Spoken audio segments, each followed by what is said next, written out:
That's a great start already. Cheers. Getting a call. Oh, really? It's too important. Hey baby, what's up?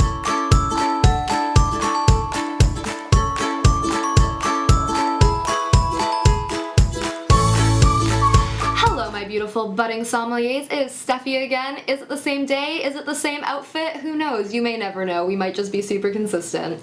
Anyways, today I'm here to continue our varietal episode with a lovely Zinfandel. And of course, as I discussed, varietal is the type of grape, and we're not going to be focused too much on the style of how we do these grapes until later episodes, but this is a Zinfandel from California because you can't get Zinfandel from nowhere because you have to grow the grape somewhere. So we're going to be talking about California Zinfandel broadly, but also just about Zinfandel and the origin of the grape overall.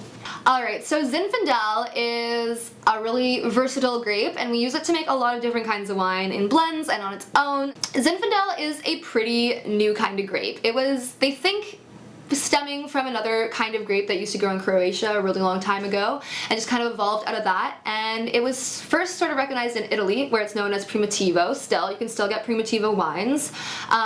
So Zinfandel and Primitivo, just two different names for the same grape, just based on where they're grown.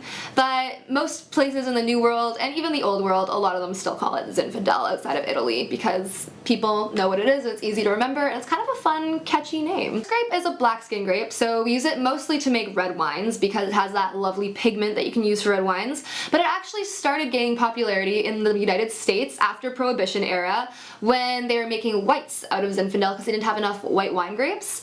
So you can make white wine out of red grapes by having minimal contact with the skin, but these white Zinfandels, if you've seen a white Zinfandel in the store, it's the same sort of thing. It looks a little bit pink, so it wasn't totally white wine. People still knew they were drinking Zinfandel, but it kind of caught on when there was a problem with the yeast in one batch and it stopped fermenting, and that wine was really sweet and sugary, and people in America really started to like that, so thus the white Zin was born.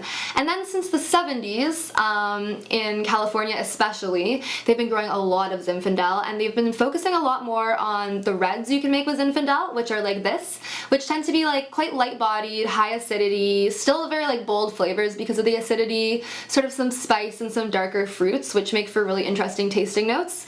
And we also still use it to make rosés like white Zins, and then also on the other side to make some sort of port-style fortified wines. Today I'm talking about Zinfandel in its more classic structure as a red table wine, still red table wine. The color is quite light, it's not super dark for red wine, kind of similar to Pinot Noir, but for such a light coloration, what you don't expect is how bold the flavors of the Zin are. So the body is quite light, you don't get the boldness from the sugar or from the alcohol. It's high-ish alcohol, it's 14 to 16%, so it's not crazy.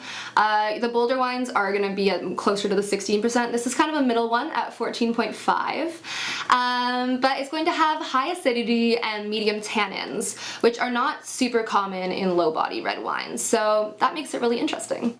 One thing that people know Zin for usually is that they might know it's known as a bit of a spicy wine. And when people say this, they mean that it has spice characteristics. So we're thinking clove, black pepper, cardamom, these kinds of spices you would find in your spice drawer. But I just like to think of it as spicy and a little personality.